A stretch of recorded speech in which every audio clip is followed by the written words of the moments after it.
चाय की कहानी हजारों साल पहले प्राचीन चीन के बीचों बीच शुरू होती है।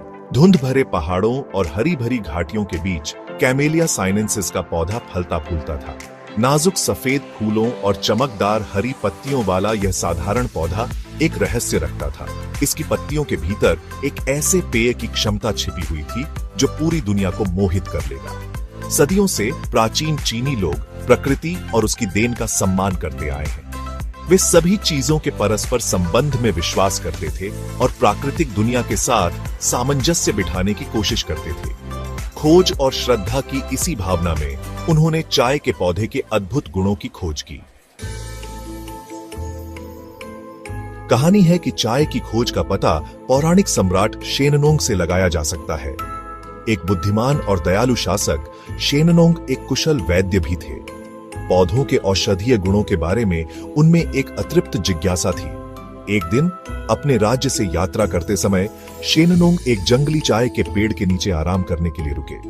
जैसे ही उन्होंने पीने के लिए पानी उबाला, एक हल्की हवा ने पेड़ से कुछ पत्ते उनके बर्तन में गिरा दिए। हवा में भरने वाली खुशबू से आकर्षित होकर शेननोंग ने पानी का एक घूंट लिया।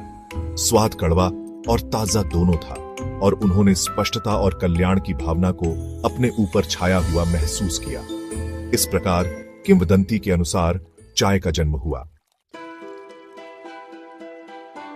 इन साधारण शुरुआत से चाय धीरे धीरे एक औषधीय अमृत से एक प्रिय पेय में बदल गई। हान राजवंश के दौरान चाय पीना अभिजात वर्ग के बीच तेजी से लोकप्रिय हो गया। बौद्ध भिक्षुओं ने अपनी अनुशासित जीवन शैली और ज्ञान की खोज के लिए जाने जाते हैं। ध्यान के दौरान एकाग्रता बढ़ाने की क्षमता के लिए चाय को अपनाया। सदियों से चीनी लोगों ने चाय की खेती, प्रसंस्करण और तैयार करने के जटिल तरीके विकसित किए। उन्होंने चाय के पौधों की विभिन्न किस्मों के साथ प्रयोग किया, अलग अलग स्वाद और सुगंध के साथ अनोखे मिश्रण तैयार किए। शहरों और कस्बों में चाय घर और चाय बागान उभरे, जो जीवंत सामाजिक केंद्र बन गए। जैसे जैसे पूरे एशिया में व्यापार मार्गों का विस्तार हुआ, इस असाधारण पेय की खबर चीन की सीमाओं से आगे फैल गई। व्यापारियों और यात्रियों ने सिल्क रोड पर चाय ले जाई, इसे नई संस्कृतियों और सभ्यताओं से परिचित कराया।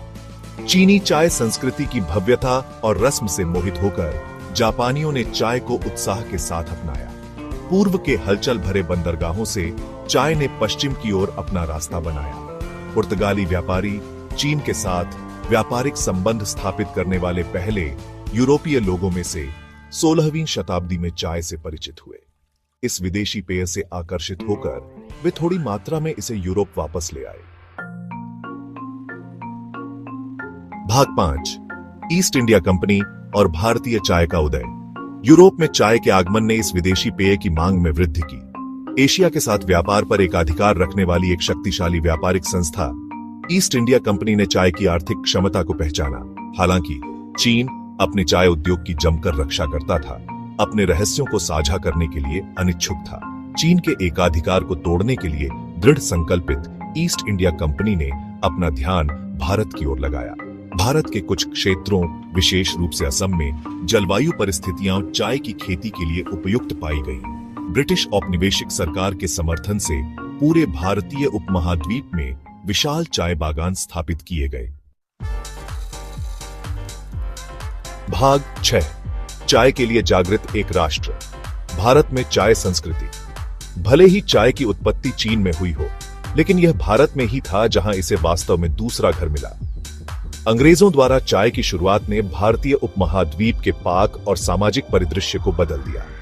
चाय या चाय जैसा कि इसे कई भारतीय भाषाओं में जाना जाता है, जल्दी ही दैनिक जीवन का एक अभिन्न अंग बन गई। बर्फ से ढके हिमालय से लेकर उष्णकटिबंधीय समुद्र तटों तक चाय लाखों भारतीयों के लिए पसंद का पेय बन गई। चाहे एक साधारण कप गर्म मीठी चाय के रूप में आनंद लिया जाए या अदरक, इलायची और दालचीनी जैसे सुगंधित मसालों के साथ मिश्रित किया जाए, चाय गर्मजोशी, आराम और आतिथ्य का पर्याय बन गई। भाग 7, चाय के रीति रिवाज और परंपराएं, एक पेय द्वारा एकजुट दुनिया। चाय, एक साधारण पेय, ने सदियों से संस्कृतियों और सभ्यताओं को एक साथ लाने में महत्वपूर्ण भूमिका निभाई है। जैसे जैसे चाय दुनिया भर में फैली, प्रत्येक संस्कृति ने इसे अपने अनोखे तरीके से अपनाया। यह न केवल एक पेय है, बल्कि एक सांस्कृतिक प्रतीक भी है जो विविधता और एकता को दर्शाता है।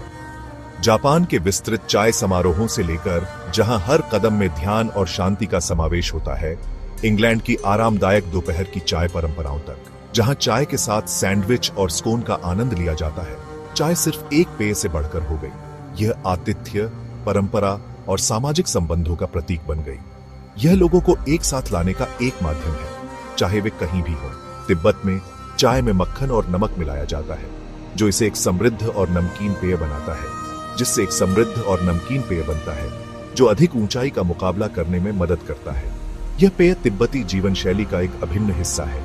मोरक्को में पुदीने की चाय आतिथ्य का प्रतीक है, जो मेहमानों को स्वागत और सम्मान के प्रतीक के रूप में पेश की जाती है। यह एक सामाजिक अनुष्ठान है जो मेहमानों के साथ संबंधों को मजबूत करता है, जो मेहमानों को स्वागत और सम्मान के प्रतीक के रूप में पेश की जाती है। यह एक सामाजिक अनुष्ठान है जो मेहमानों के साथ संबंधों को मजबूत करता है। शहर की हलचल भरी सड़कों से लेकर जहां चाय की दुकानें लोगों के लिए एकत्रित होने का स्थान बनती हैं, शांत ग्रामीण इलाकों के घरों तक जहां परिवार और मित्र चाय के साथ समय बिताते हैं, चाय में लोगों को एक साथ लाने की उल्लेखनीय क्षमता है। यह एक ऐसा पेय है जो सीमाओं को पार करता है और दिलों को जोड़ता है, एक सच्चे वैश्विक समुदाय का निर्माण करता है। भाग 8, संतुष्टि का विज्ञान। हम एक कप चाय के लिए तरसते क्यों हैं? चाय में ऐसा क्या है जिसने सदियों से मानवता को मोहित किया है? यह सिर्फ एक पेय नहीं है, बल्कि एक अनुभव है, एक परंपरा है जो हमें जोड़ती है। इसका उत्तर आंशिक रूप से इसकी रासायनिक संरचना में निहित है। चाय की पत्तियों में कई जटिल यौगिक होते हैं जो इसे अद्वितीय बनाते हैं। चाय में कैफीन होता है, एक प्राकृतिक उत्तेजक जो सतर्कता और ध्यान को बढ़ा सकता है। यह हमें ऊर्जा का एक कोमल और स्थिर स्रोत प्रदान करता है। हालांकि कॉफी के विपरीत, जो ऊर्जा का एक त्वरित फट प्रदान कर सकती है और उसके बाद दुर्घटना हो सकती है, चाय का प्रभाव अधिक संतुलित होता है। चाय कैफीन को अधिक धीरे धीरे छोड़ती है, जिससे निरंतर और कोमल उत्थान मिलता है। यह हमें दिन भर में स्थिर ऊर्जा बनाए रखने में मदद करता है। लेकिन चाय सिर्फ कैफीन पहुंचाने वाली प्रणाली से कहीं अधिक है। यह एक सांस्कृतिक प्रतीक है, एक सामाजिक अनुष्ठान जो हमें एक साथ लाता है। यह एंटीऑक्सीडेंट से भी भरपूर है, ऐसे यौगिक जो हमारे शरीर को मुक्त कणों से होने वाले नुकसान से बचाने में मदद कर सकते हैं। एंटीऑक्सीडेंट हमारे स्वास्थ्य के लिए महत्वपूर्ण है।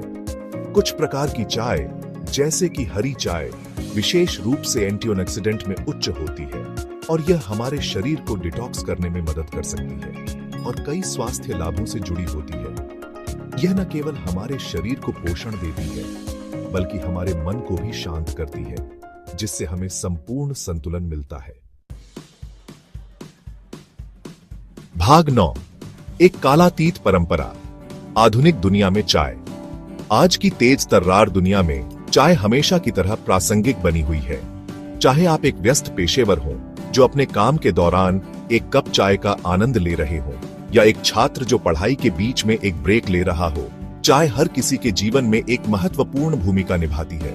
पारंपरिक लूज लीफ चाय से लेकर सुविधाजनक टी बैग्स और ट्रेंडी बबल टी क्रिएशन तक, हर स्वाद और पसंद के लिए एक चाय मौजूद है। यह विविधता न केवल चाय के विभिन्न प्रकारों को दर्शाती है, बल्कि यह भी दिखाती है कि कैसे चाय ने समय के साथ खुद को पुनः आविष्कृत किया है। जैसे जैसे हम आधुनिक जीवन की चुनौतियों से जूझते हैं, चाय राहत का एक पल प्रदान करती है। धीमा होने, पल का स्वाद लेने और खुद से और दूसरों के साथ जुड़ने का मौका देती है। यह एक ऐसा क्षण है जब हम अपने व्यस्त जीवन से एक ब्रेक ले सकते हैं और अपने विचारों को शांत कर सकते हैं। चीन के पहाड़ों में अपने प्राचीन मूल से लेकर अपनी वैश्विक सर्वव्यापकता तक, चाय की यात्रा इसकी स्थायी अपील का प्रमाण है। सदियों से चाय ने विभिन्न संस्कृतियों और समाजों को जोड़ा है और यह आज भी उतनी ही महत्वपूर्ण है जितनी पहले थी। चाहे व्यस्त सुबह में एक साधारण कप चाय के रूप में या एक विस्तृत चाय समारोह के हिस्से के रूप में आनंद लिया जाए, चाय हमारी इंद्रियों को मोहित करती रहती है और हमारी आत्माओं को पोषित करती रहती है। यह हमें एक पल के लिए ठहरने और जीवन की छोटी छोटी खुशियों का आनंद लेने का अवसर देती है। share and subscribe for more videos.